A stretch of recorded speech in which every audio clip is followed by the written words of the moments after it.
हैं कि बेटा तुम्हारी विमाता सुरुचि को अभिमान हो गया है, इसी कारण उसने शील और संतोष को छोड़ दिया है।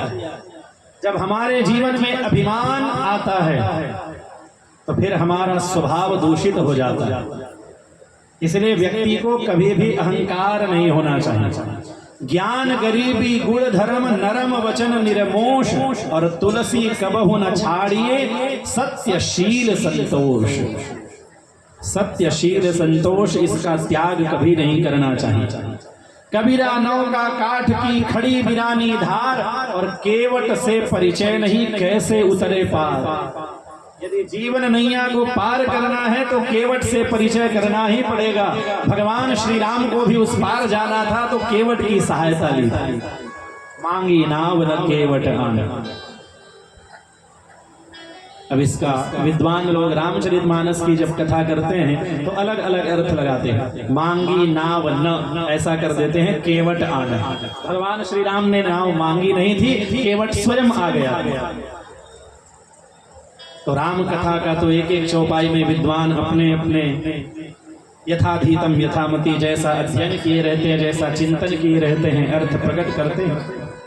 तो कबीरा नौका काट की खड़ी बिरानी धार। यदि संसार से पार जाना है तो केवट से परिचय करना ही पड़ेगा। ये केवट कोई और नहीं, हमारे सदगुरुदेव है। गुरुदेव ही हमें इस जीवन से उस पार लगा देते हैं, प्रभु से मिला देते हैं। माता सुनीति समझाती हैं, कोई बात नहीं पुत्र, तुम्हारी माता ने यही कहा है ना कि भगवान हरि की आराधना करो, ठीक ही तो कहा। यदि दूसरी माता होती तो लड़ने चली जाती कि मेरे बेटे को कैसे तुमने डांटा। लेकिन सुनीति ये शास्त्र की बात करती है। सुनीति अपने पुत्र को समझाती है कि पुत्र तुम जाओ हरि की तपस्या करो और उस पद को प्राप्त कर लो जिस पद को आज तक किसी ने नहीं पाया।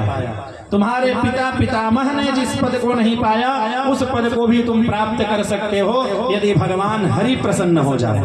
अगर तुम ठान लो तो तारे गगन के गिन सकते हो और अगर तुम ठान लो तो तूफान का मुंह मोड़ सकते हो।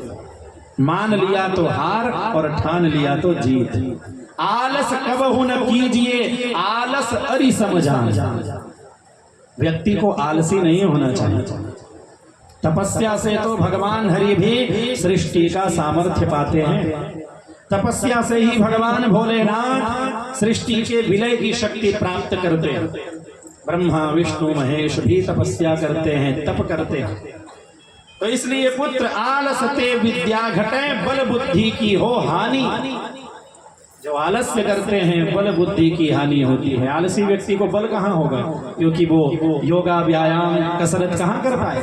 और आलसी व्यक्ति को पढ़ना लिखना भी नहीं चाहिए। इसलिए बल बुद्धि की हो हानि। आलस्य हमारे शरीर में बैठा हुआ सबसे बड़ा शत्रु है। शरीरस्थो महान रिपु, हमारा सबसे बड़ा शत्रु आलस्य ही है। इसलिए पुत्र तुम्हें आलस्य का त्याग करके भगवान हरि का भजन करना चाहिए। माता की आज्ञा पाकर छोटा सा बालक ध्रुव जंगल की ओर निकल गया।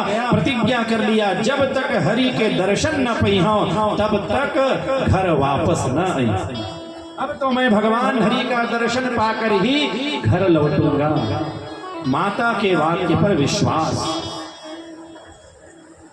और याभ्याम विना न पश्यन्ति सिद्धाः स्वान्तस्थमीश्वरम्।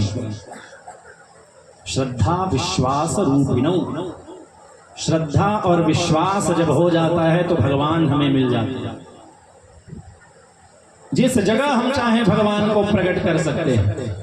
यदि समय रहा तो आज के प्रसंग में हम देखेंगे बालक भक्त प्रहलाद ने कहा कि मेरे ईश्वर मेरे हरि नारायण खंबे में है, तो भगवान को खंबे से प्रकट होना पड़ा। नरसिंह बसे सब खंबन में पर प्रकटन को प्रहलाद कहा। हरि व्यापक सर्वत्र समाना प्रेम ते प्रकट हो ही मैं जाना। हम पहली पंक्ति तो कहते हैं हरि व्यापक सर्वत्र समाना, सब जगह मेरे भगवान हैं, लेकिन मानने को तैयार नहीं। मान ले तो भगवान वहां प्रकट हो जाते हैं।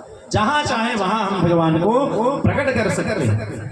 छोटा सा बालक ध्रुव भगवान की तपस्या करने चल पड़ा। कोई मंत्र नहीं जानता, कोई कर्म नहीं जानता, लेकिन श्रद्धा और विश्वास के साथ आगे बढ़ चला। और जिनके ऊपर भगवान कृपा करते हैं तो फिर उसके ऊपर सब कोई कृपा करता है। जब जंगल में आगे बढ़े हैं भक्त ध्रुव, तो नारद जी महाराज उन्हें मिल गए। नारदो देव दर्शन, प्रथम दिन मैंने निवेदन किया था, नारद जी जिनको मिल जाते हैं उनका कार्य सिद्ध हो जाता है। नारद जी ने बालक ध्रुव की परीक्षा लेनी चाहिए कि अरे पुत्र, तुम छोटे से बालक हो, जंगल में कहाँ जा रहे हो?